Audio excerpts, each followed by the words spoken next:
오늘 하나님 말씀은 빌립보서 3장 12절에서 14절까지 말씀입니다.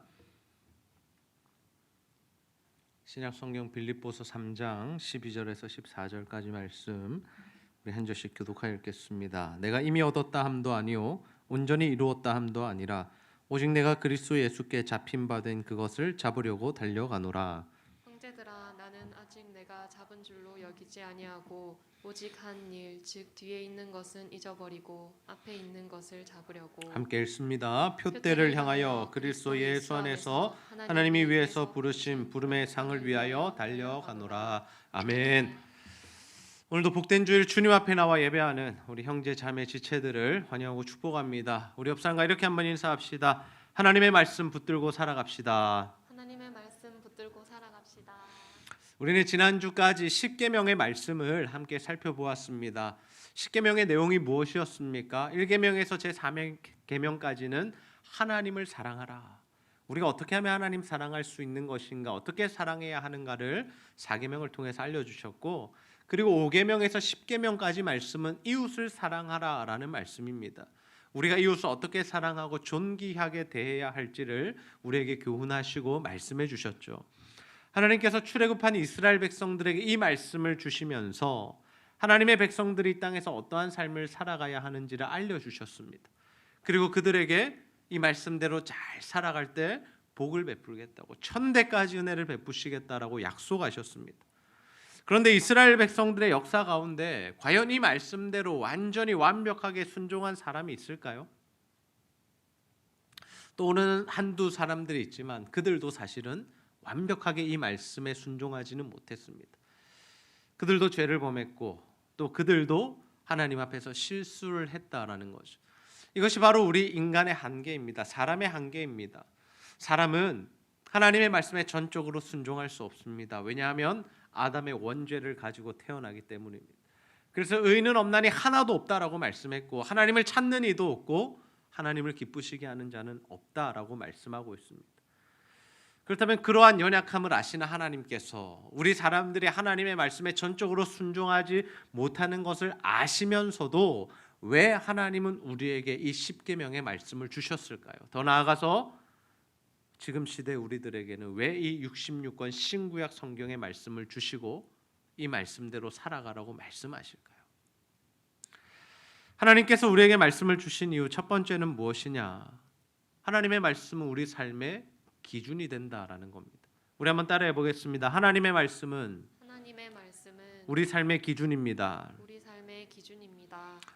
하나님께서 이스라엘 백성들에게 이 십계명의 말씀을 언제 주셨는가 하는 것에 우리가 주목해 봐야 합니다. 언제 주셨습니까?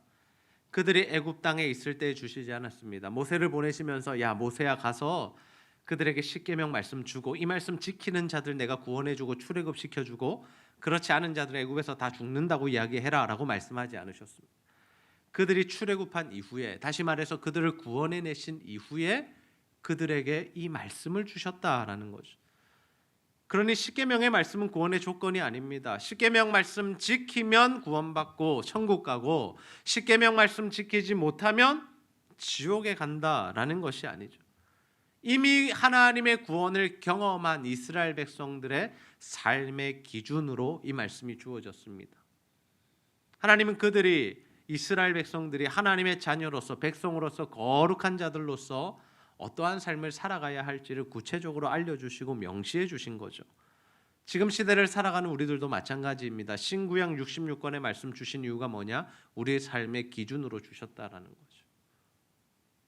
우리가 하나님 말씀대로 살아가도록, 우리가 그 말씀을 기준으로 살아가도록, 우리의 삶의 기준을 하나님 말씀으로 놓고 그 말씀을 따라 살아가도록 우리에게 이 말씀을 주셨습니다. 영국 그리니치에 가면 세계 표준시를 결정하는 천문대가 있습니다. 전 세계가 이곳의 시간을 기준으로 해서 자신의 나라의 시간을 정하게 되죠. 경도 영도인 그리니치가 기준이 되고 또 그 기준에는 변화가 없습니다. 세계 시간을 한번 보십시오. 영국이 기준이 되고 뭐 우리나라는 플러스 9시간 뭐 이런 식으로.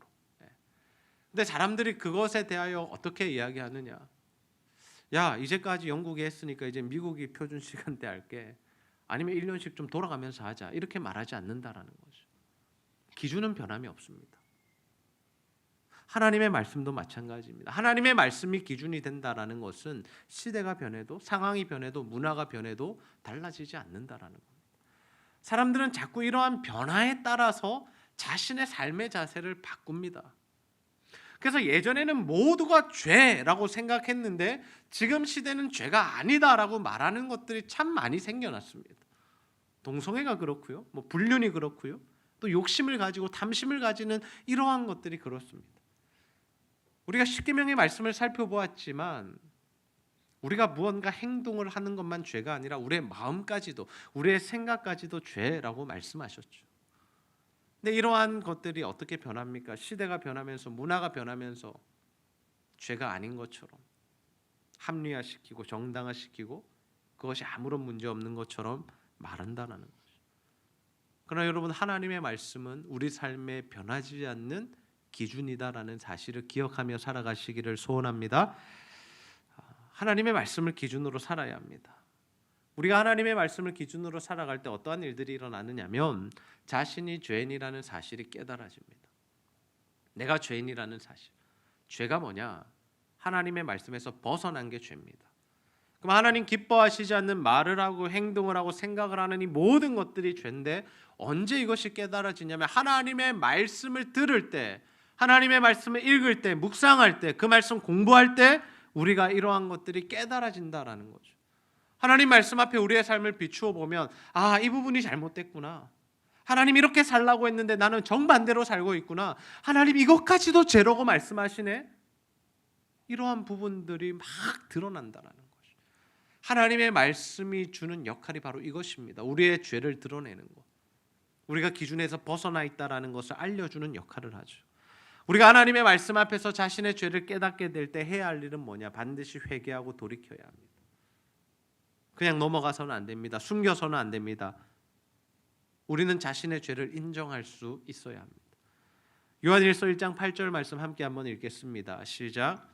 만일 우리가 죄가 없다고 말하면 스스로 속이고 또 진리가 우리 속에 있지 아니할 것이요. 아멘. 우리가 죄가 없다고 말하는 것은 무슨 말이라는 것? 스스로 속이는 것, 거짓말하는 거고 하나님까지 속이는 일이 됩니다. 주의 말씀이 들어오면은요, 우리가 예수를 믿게 되면은 우리 안에 성령이 임재하시게 되면 우리가 죄인이라는 사실이 깨달아지게 됩니다. 그래서 예수 믿지 않는 사람들은 자신이 죄인임을 모르는 겁니다. 그래서 예수를 필요로 하지 않습니다. 그런데 예수가 들어온 사람들, 믿어진 사람들, 성령의 진리의 영이 우리 안에 들어와 있는 사람들은 나는 죄인입니다. 그래서 나는 주님이 필요합니다라는 고백으로 나아갈 수 있다라는 거죠. 물론 우리는 전적인 하나님의 은혜로 구원을 받습니다. 무슨 말씀이냐면 예수님의 십자가의 능력이 뭐냐면 우리의 과거의 죄뿐만 아니라 현재와 미래의 죄까지도 다 해결해 주셨다라는 겁니다. 그러나 예수를 믿는 자들, 진짜 성령이 임재하시는 사람들은 그렇기 때문에 마음껏 죄 짓는 자리로 가는 게 아니라 그렇기 때문에 죄를 멀리하고 죄 짓지 않으려고 노력하는 겁니다. 왜냐하면 내 안에 계신 주님의 마음을 아프지 않게 하기 위해서, 날 사랑하셔서 자신의 아들을 주신 그 아버지 하나님의 마음을 아프지 않게 하기 위해서 우리가 죄를 멀리하고 회개하고 돌이켜야 한다라는 거죠. 그래서 우리가 죄를 회개할 때 하나님께서는 우리에게 은혜를 베풀어 주십니다. 요한일서 1장 9절 말씀 보시면 만일 우리가 우리 죄를 자백하면, 즉 회개하고 고백하고 인정하고 돌이키면 어떤 역사가 일어납니까? 그는 미쁘시고 의로우사 우리 죄를 사하시며 우리를 모든 불의에서 깨끗하게 하실 것이고, 우리의 죄를 사해 주시고 우리의 모든 불의에서 우리를 깨끗하게 해 주신다라는 거죠. 이것이 바로 회개의 능력입니다. 하나님의 말씀이 우리 안에 들어오고 그래서 우리의 죄가 깨달아지고 주님 앞에 이 죄를 가지고 나아가서 우리의 죄를 회개할 때 하나님 우리의 죄를 용서하시고 깨끗게 하시고 자유케 하시고 마음의 행복과 평안을 주시는 것, 그것이 바로 우리 그리스도인들이 누려야 하는 회개의 은혜다라는 거죠. 죄를 회개하는 것은 날마다 죄책감으로 살아가라는 의미가 아닙니다. 나 옛날에 그제 죄였는데, 나 이거 잘못했는데, 나 오늘도 이렇게 잘못했는데, 그러면서 막 억눌린 심정으로 살아가라는 뜻이 아닙니다. 어떤 의미냐면 우리의 죄를 용서하신 그 십자가를 다시 바라보고 그 십자가 보혈의 능력을 붙들라는 의미죠. 내 힘과 내 능력으로 할 수 없습니다. 주님, 그러나 주님 나를 위해 십자가 지신 그 예수님의 사랑으로 십자가 보혈로 나를 덮어주옵소서. 하나님이 죄의 문제 좀 해결해 주십시오. 하나님이 끊어지지 않는 습관적인 죄악들, 내 마음과 생각을 어지럽히는 이 죄악들, 하나님 제발 좀 해결해 주십시오. 우리가 이러한 기도로 나아갈 수 있어야죠. 성경의 인물들 중에 하나님께 참 사랑받았던 인물 다윗이 있습니다. 근데 그도 넘어졌습니다. 바세바를 범했고 그의 남편 우리아를 죽였습니다. 우리가 볼 때는 이런 죄는 용서할 수 없습니다. 지금 시대였으면 어떻게 했을까요? 탄핵감이죠. 촛불 들고 나가서 광화문 가서 끌어내라, 다윗 끌어내라. 근데 하나님이 다윗을 용서하세요. 왜 용서했냐면 그가 하나님 앞에 온전히 회개했기 때문입니다.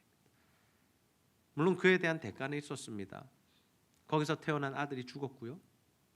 그리고 나중에 자신의 아들 압살롬으로 인해서 굉장한 수치를 당하게 됩니다. 그럼에도 불구하고 하나님 그를 용서하셔서 다윗의 왕위가 이어지게 하셨고 그의 마지막이 정말 반역이나 배반에 의해서 죽는 것, 살해를 당하는 것이 아니라 연수가 다해서 죽는 그러한 복을 누리게 되었다라는 거죠. 오늘도 우리가 이 삶의 기준에 되시는 하나님의 말씀을 붙듭시다. 그 말씀 가운데 우리의 삶을 돌아보면서 정말 하나님 깨닫게 하시는 죄가 있다면 오늘 설교 듣는 가운데 내가 이 부분 잘못하고 있었구나, 내가 이건 용서를 받아야겠구나, 내가 이것 돌이켜야겠구나라고 생각되는 부분이 있다면 정말 주님 앞에 회개하며 돌이키십시오. 그래서 정말 하나님과의 사랑의 관계를 회복하시고 그 안에서 진정한 자유와 행복을 누리며 살아가는 저와 여러분 다 되시기를 주님의 이름으로 축복합니다.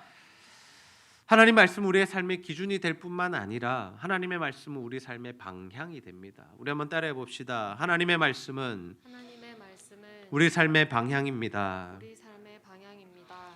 우리는 하나님 말씀 보면서 자신의 죄를 깨닫게 되죠. 근데 우리가 죄를 깨닫고 회개하는 것만이 하나님 우리에게 말씀을 주신 이유는 아닙니다. 우리가 하나님 말씀 읽고 듣고 묵상하고 공부하다 보면 무엇을 깨닫게 되냐면 하나님의 놀라운 뜻과 계획이 무엇인지가 깨달아집니다.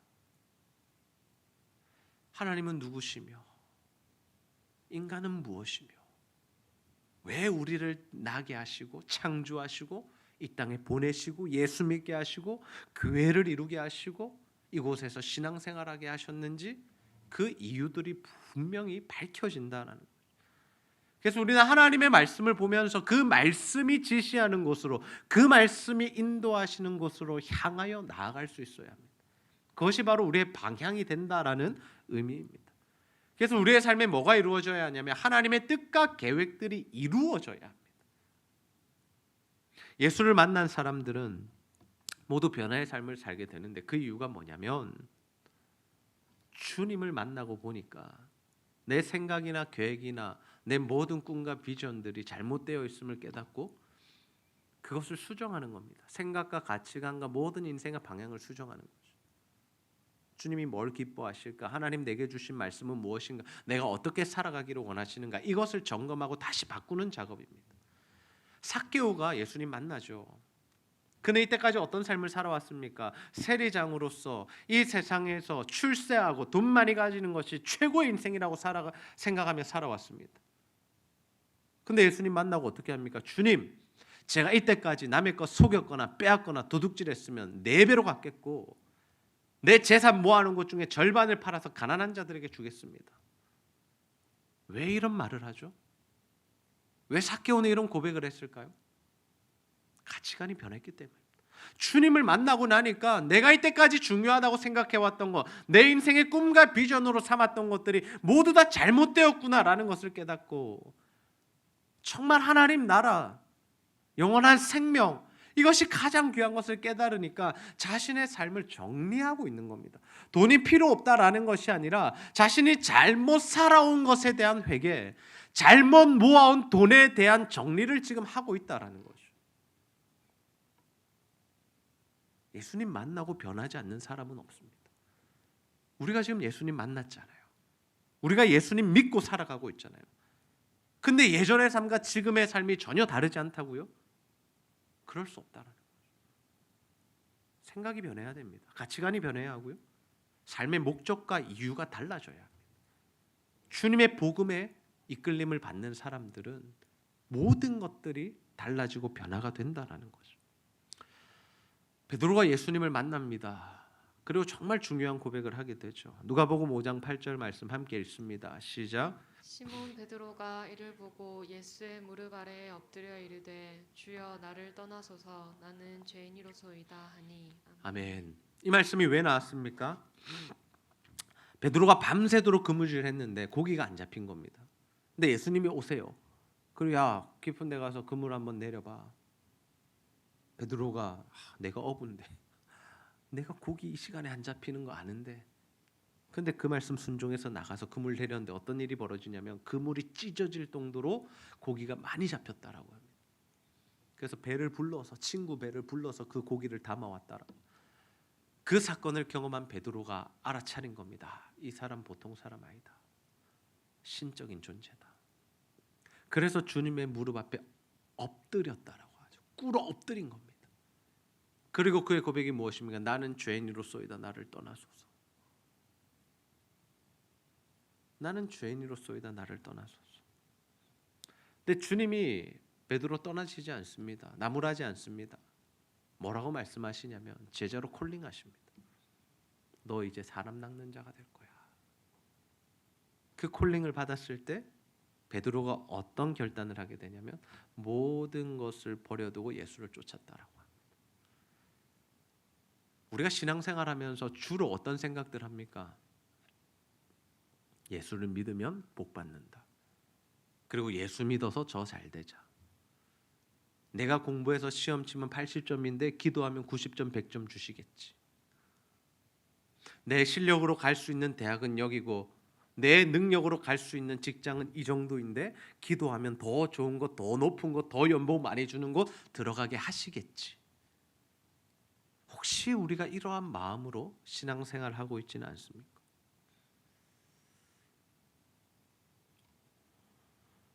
근데 제자가 된다는 것은 무엇입니까? 자신의 모든 것을 버려두는 겁니다. 포기하는 겁니다. 주님만 따르는 겁니다. 주님이 내 인생의 목적과 이유가 되는 거죠. 근데 그렇게 자신의 모든 것을 버리고 떠났던 베드로도 자신의 무엇을 해결하지 못하냐면 그 연약함, 죄인된 본성을 해결하지 못합니다. 여러 가지 사건들이 있지만 한 가지만 소개하자면 예수님께서 이제는 제자들에게 공식적으로 내가 십자가 지고 죽을 거야 라고 말씀하세요. 근데 그때 베드로가 항변해요. 예수님을 막았다라고 합니다. 항변했다라는 말은 꾸짖었다라는 말과 동일한 의미입니다. 베드로가 예수님을 꾸짖은 이유가 뭘까요? 예수님, 지금 분위기 좋은데 무슨 말 하는 거냐고. 당신이 가진 능력이나 당신이 가진 힘이나 기적을 베풀면 이 땅에서 최고의 자리에 올라갈 수 있는데 로마 정권도 엎어버릴 수 있을 것 같은데 무슨 소리 하냐고 지금. 예수님 높아져야 나도 한 자리 하는데 무슨 십자가 지고 죽는다 그런 이상한 소리 하느냐. 베드로는 뭐 하고 있는 겁니까? 자신이 세워놓은 꿈과 계획을 가지고 예수님을 끌어들이고 있다. 예수님이 하나님의 뜻과 계획대로 십자가를 지겠다라고 말씀하고 계신데 그거는 나와 상관없고 내 꿈과 비전을 이루려면 당신이 필요하니까. 내가 3년 동안 따라다녀보니까 당신 대단한 사람인데 이 기회를 내가 놓칠 수 없다. 지금 이 이야기하고 있는 거예요. 그래서 예수님께서 베드로에게 하신 말씀이 뭐냐면 사탄아 내 뒤로 물러가라. 베드로는 사탄이다 이 말이 아니라 베드로의 지금 말하는 이 생각, 그 마음속에 있는 중심이 사탄이 준 생각이다. 우리도 그렇게 신앙생활할 수 있습니다. 우리는 하나님을 믿는다고 하고 예수를 따른다고 하고 신앙생활을 하고 있고 주일마다 이 자리에 나와서 앉아있지만 우리의 마음이, 우리의 자세가, 우리의 중심이 하나님 나라로 향하지 않고 내 꿈과 비전들에만 가득하다면, 그래서 그 일을 이루는 일에 주님을 갖다 쓰고 주님의 능력을 가져다 쓰고 주님이 내 말 안 들어주면 협박하고 응답하시라고, 이것 좀 결제하시라고, 도와주셔야 된다고, 함께 하셔야 된다고, 우리가 그렇게 주님 앞에 항변하고 있을 수 있다라는 거죠. 예수님 자신이 말씀하신 대로 십자가 지십니다. 제자들 다 도망갑니다. 베드로도 도망갔고 베드로는 잠시 따라갔지만 예수님 부인하고 말았죠. 3번이나. 인생이 완전히 무너졌습니다. 3년 동안 따라다녔고 수제자였고 주님의 능력들을 무지하게 많이 경험했습니다. 다른 제자와 좀 달랐습니다. 차별을 두신 것은 아니지만 베드로는 유일하게 물 위를 걸은 제자고요. 예수님의 변화산에서 변화되시는 모습을 보았던 3명 중에 1명입니다. 또 오병이의 기적도 모든 제자들이 체험했고 자신의 장모의 열병도 예수님께서 고쳐주셨고 아무튼 엄청나게 은혜를 받았고 체험을 했고 기적을 맛보았고 은사도 받았고 뭐 아무튼 엄청난 사람이었죠. 근데 십자가 앞에서 다 무너졌습니다. 하나님의 뜻과 계획이 아니라 자신의 뜻과 계획이 중심이 되어 있으니 무너질 수밖에 없죠. 근데 예수님께서 그 무너진 베드로를 찾아가십니다. 예수님 부활하셔서 십자가 달려 죽으신 후에 부활하셔서 제자들을 찾아가시는데 제자들 뭐 하고 있었냐면 고기 잡고 있었어요. 근데 그들을 부르시고 조식을 먹이시고 예수님께서 베드로에게 중요한 질문을 하십니다. 요한복음 21장 15절 보시면 그들이 조밥 먹은 후에 예수께서 시몬 베드로에게 이르시되 요한의 아들 시몬아 내가 이 사람들보다 나를 더 사랑하느냐 하시니 예수님 뭘 물으시는 겁니까? 사랑하냐고. 니네 사랑하나? 진짜 니네 사랑하나? 그러자 베드로가 뭐라고 대답합니까? 이르되 주님 그러합니다. 내가 주님 하는 것 주님이 아시지 않습니까? 이 사랑이라는 말을 담기가 힘든 상황 아니었을까요? 배신했는데 부인했는데 그리고 다 굴 때 예수님과 눈도 마주쳤는데 그 상황을 마치 연출하듯이 지금 숯불이 피어 있고 음식을 먹고 자신의 그 실패의 자리를 연상케 하는 그 상황 가운데 주님이 나를 사랑하냐고 물으시는 그 질문 앞에 내가 주님 사랑한다고 고백하기 얼마나 힘들었겠습니까? 근데 베드로는 예수님 진짜 사랑했거든요. 자신의 꿈과 계획을 버리지 못해서 그렇지 그는 예수님 사랑한 건 맞습니다. 근데 예수님께서 뭐라고 말씀하시냐면 야 네가 어떻게 임마 나 사랑한다고 배신할 수 있냐 이렇게 말씀하지 않으시고 그에게 중요한 말씀을 하시는데 우리 빨간색으로 기록된 성경 말씀 함께 읽습니다. 시작. 내 어린 양을 먹이라. 아멘. 예수님께서 지금 자신의 양들을 베드로에게 맡기시는 겁니다. 네 어린 양이 아니라 내 어린 양입니다. 예수님의 양입니다. 예수님의 성도들, 예수님의 제자들, 예수님의 백성들을 예수님께서 지금 누구에게 맡기시냐면 베드로에게 맡기시는 거예요. 실패한 자에게, 배신한 자에게, 부인한 자에게. 이 말씀의 의미는 뭘까요? 우리도 때로는 베드로처럼 예수님 부인할 수 있다는 겁니다. 우리도 하나님의 뜻에 완벽하게 맞추어 살 수는 없다라는 겁니다. 지금 우리 자신의 삶 한번 돌아보십시오. 100% 하나님 기뻐하시는 삶입니까? 그렇지 않은 부분들이 있잖아요. 어제도 화내고 분노하고 싸우고 욕심 부리고 나쁜 생각하고 주님 말씀 떠나서 살았던 우리의 모습들이 여전히 우리 안에 있지 않습니까? 근데 주님이 뭘 해주신다는 겁니까? 우리의 방향이 주님을 향할 때, 우리의 중심이 주님을 향할 때, 우리가 주님을 사랑하면 주님이 그것들 다 용서해 주시고 우리에게 사명을 주신다라는 거, 사명. 우리가 해야 할 일. 그래서 우리는 어떻게 살아야 합니까? 과거에 얽매이는 삶 살지 않아야 합니다. 우리는 앞으로 하나님께서 우리에게 행하실 일들을 기대하며 그 일들에 집중하는 삶을 살아요. 회개하지 말라는 의미 아닙니다. 하나님 말씀을 통해서 여러분 죄 깨닫게 하실 때 반드시 회개하십시오. 처절하게 회개하십시오. 눈물을 흘리며 무릎 꿇고 회개하십시오. 그리고 그 죄에서 돌이키십시오. 그러나 그게 끝이 아니다라는 거죠. 주님이 우리에게 주신 사명이 있고 하나님의 뜻과 계획을 이루는 삶에 우리의 삶이 헌신되어야 한다라는 거죠. 그러한 삶을 살았던 사람이 바로 사도 바울이죠. 우리 빌립보서 3장 12절에서 14절 말씀 함께 읽겠습니다. 시작. 내가 이미 얻었다 함도 아니요 온전히 이루었다 함도 아니라 오직 내가 그리스도 예수께 잡힌 바 된 그것을 잡으려고 달려가노라. 형제들아 나는 아직 내가 잡은 줄로 여기지 아니하고 오직 한 일 즉 뒤에 있는 것은 잊어버리고 앞에 있는 것을 잡으려고 표대를 향하여 그리스도 예수 안에서 하나님이 위에서 부르신 부름의 상을 위하여 달려가노라. 아멘. 사도 바울이 예수님 만나기 전에는 예수 믿는 사람들 괴롭히고 감옥에 가두고 그들을 죽이는 일에 앞장섰습니다. 근데 예수님 만나고 어떻게 변합니까?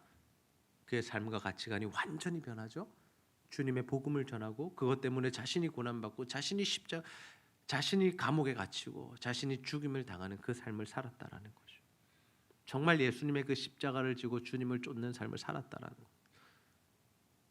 근데 사도 바울이 지금 이 빌립보서를 기록하는 시기가 언제냐? 노년에 이른 때다라는 거죠.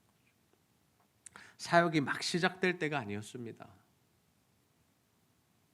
그가 이 빌립보서를 기록할 때는 수많은 지역의 사람들에게 복음이 전해졌고 예수를 믿었고 그로 말미암아서 교회들이 일어나 있던, 다시 말해서 사역의 열매들이 가득했던 시기였다라는 거죠.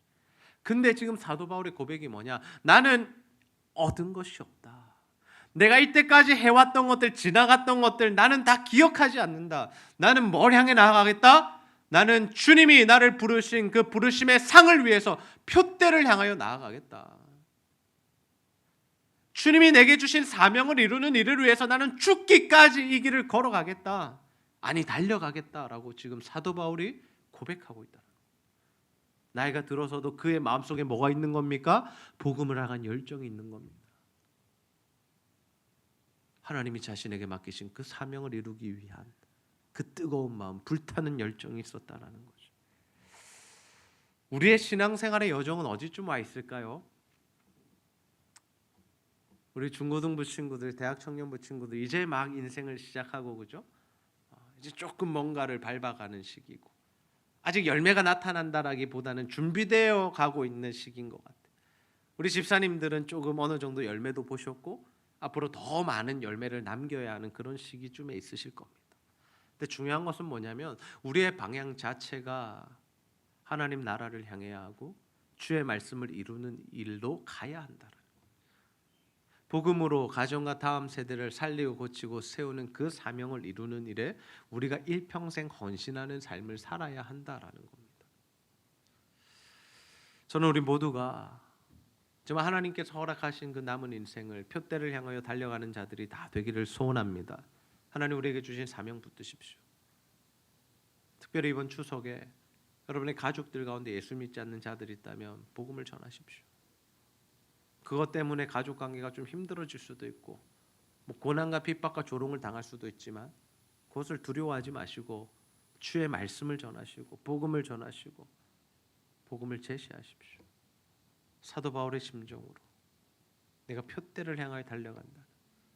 나는 예수 그리스도의 그 사명을 이루기 위해서는 죽는 것도 무서워하지 않는다. 목숨도 아끼지 않는다는 그 심정으로 복음을 전하십시오.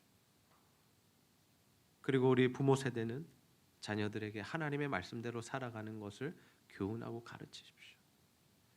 그래서 저는 우리 모두가 정말 하나님 주시는 이 허락된 인생 안에서 우리의 마지막 날이 오는 그날까지 주의 복음의 사명 붙들고 살아 하나님을 기쁘시게 하고 하나님 주시는 많은 열매들을 맺는 복된 인생이 되기를 주님의 이름으로 축복합니다. 우리 시간 예수 피를 힘입어 함께 찬양 부르고 말씀 붙들고 기도하도록 하겠습니다.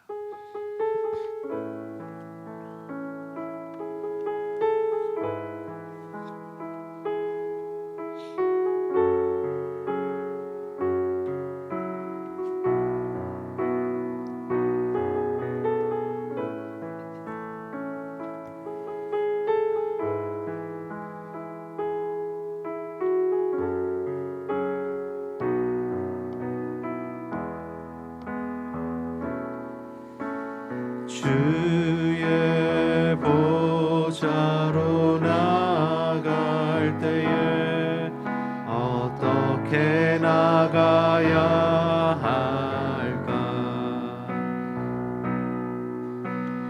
나를 구원한 주의 십자가 그것을 믿으며 가네. 주의 보좌로 나아갈 때에 나 여전히 부족하나.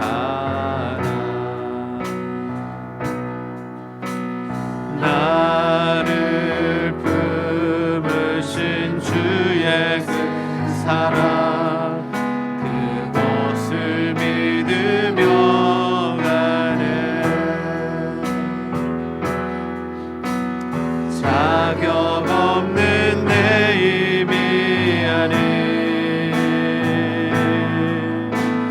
오직 예수님의 보혈로 자격 없는 내 힘이 아닌 오직 예수님의 보혈로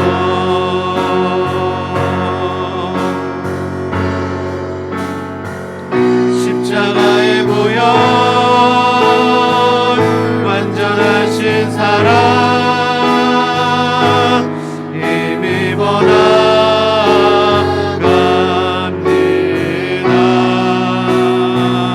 십자가의 보혈 완전하신 사랑 힘입어 예배합니다.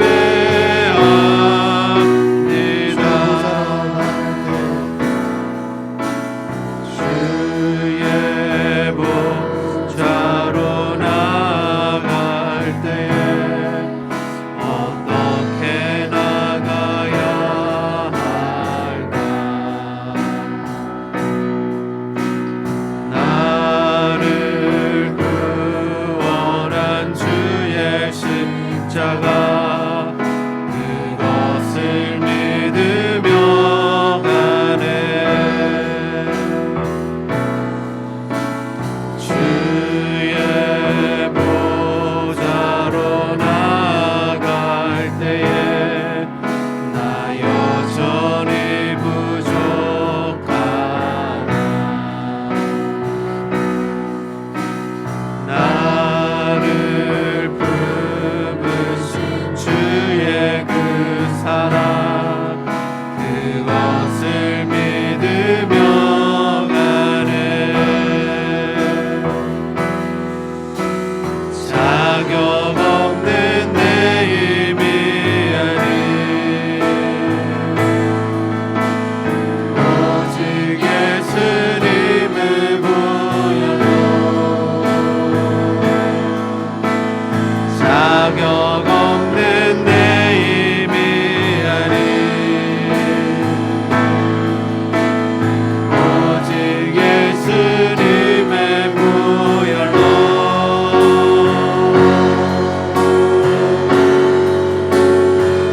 십자가의 보혈 완전하신 사랑 힘입어 나갑니다.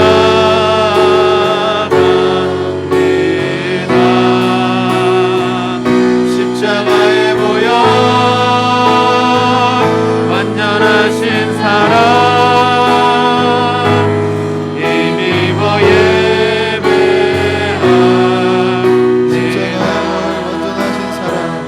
십자가의 보혈 완전하신 사랑 힘입어 나갑니다.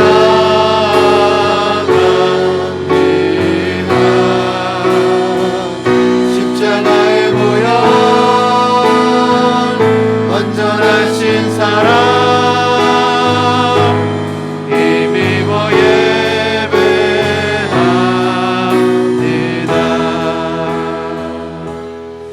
우리 시간 말씀 붙들고 함께 기도합시다. 하나님, 아무리 시대가 변하고 세상이 달라져도 오직 하나님의 말씀을 기준으로 살아가게 하여 주옵소서.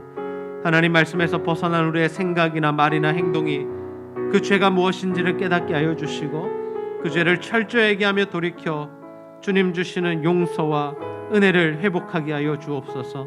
우리의 생각과 계획을 내려놓게 하시고 우리를 향하신 하나님의 뜻과 계획을 이루어가는 인생 되게 하여 주시고 특별히 복음으로 가정과 다음 세대를 살리고 고치고 세우는 이 주님 주신 사명을 이루어가는 우리의 삶이 되게 하여 주옵소서. 이 추석 기간이 그러한 기간이 되게 하여 주시고 오랜만에 만나는 친지들과 가족들에게 예수 그리스도의 복음을 전하여 그 영혼들을 살려내는 귀한 시간이 되게 해달라고 우리 시간 하나님 앞에 간절히 말씀 붙들고 기도하도록 하겠습니다. 아버지 하나님 참으로 감사합니다. 오늘도 하나님 우리를 이 자리에 부르시고 다시 한번 하나님 말씀으로 교훈하여 주시니 너무나 감사합니다. 아버지 하나님 우리에게 말씀을 주신 이유는 하나님의 말씀이 우리의 삶의 기준이 되고 하나님 우리 삶의 방향이 됨을 깨닫게 하시니 참 감사합니다. 아무리 시대가 변하고 아버지 세상이 변할지라도 하나님 아버지 우리 하나님의 말씀을 기준으로 살아가게 하여 하나님 말씀만이 하나님 우리의 기준이 되시옵소서. 하나님 말씀에서 벗어난 모든 생각과 말과 주여 깨닫게 하시고 아버지 하나님 주님 앞에 죄를 회개하고 돌이켜 주님 주시는 사제의 은혜와 은총을 누릴 수 있도록 아버지 하나님 도와주시고 하나님 역사하여 주옵소서. 우리의 모든 생각들 내려놓습니다. 주님 하나님의 뜻하게 알려주시고 그 하나님의 비전과 꿈을 이루어가는 삶을 살게 하시되 특별히 하나님 복음을 하나님 가정과 다음 세대를 살리고 고치고 세운 우리의 삶 되게 하시고 아버지 추석 기간에 아버지 하나님 그러한 일들이 일어날 수 있도록 주여 복음의 역사하는 인생을 살아갈 수 있도록 아버지 도와주옵소서. 하나님 인도하여 주시옵소서. 하나님 오늘도 우리에게 말씀을 주신 이유를 깨닫게 하시고 알려주시니 너무나 감사합니다. 아무리 시대가 변하고 세상이 달라진다 할지라도 우리는 하나님의 구원을 받은 자로서 오직 하나님 말씀을 근거로 하여 기준으로 하여 살아갈 수 있도록 인도하여 주시옵소서. 하나님 말씀에서 벗어난 부분들이 있다면 그러한 말과 행동과 또 생각과 죄들이 있다면 주님 깨닫게 하여 주시고 온전히 주님 앞에 회개하며 돌이켜 하나님 주시는 은혜가 우리 가운데 임하며 하나님과의 사랑의 관계가 회복되어 주님이 주시는 참된 행복과 기쁨과 감사와 만족과 자유를 누리는 우리의 삶이 될 수 있도록 주여 도와주시옵소서. 우리의 생각과 계획을 내려놓고 하나님께서 우리에게 원하시는 그 꿈과 비전들 또 계획과 뜻들을 이루어가는 삶을 살아가기를 소원합니다. 하나님 중심으로 살아가게 하여 주시고 복음으로 가정과 다음 세대를 살리고 고치고 세우는 일에 우리를 사용하여 주시고 특별히 이 추석 연휴에 그러한 일들을 감당하는 우리 모든 제자들 교회 성도들 될 수 있도록 인도하여 주시옵소서. 우리 중에 또 영혼과 육신의 질병으로 말미암아 신음하는 자들이 있습니까? 주님 이 시간 찾아와 주시고 만져주시고 예수 십자가 보혈로 깨끗하게 고치시고 모든 것들을 회복시켜 주시옵소서. 오늘 예배드린 자들 위해 함께 하시고 은혜 베푸시고 또 하나님과 교회와 성도를 사랑하여 드리는 모든 물질과 헌신 주님 기쁘게 받으시고 배로 갚아 주시옵소서. 감사드리며 예수님의 이름으로 기도하옵나이다. 아멘.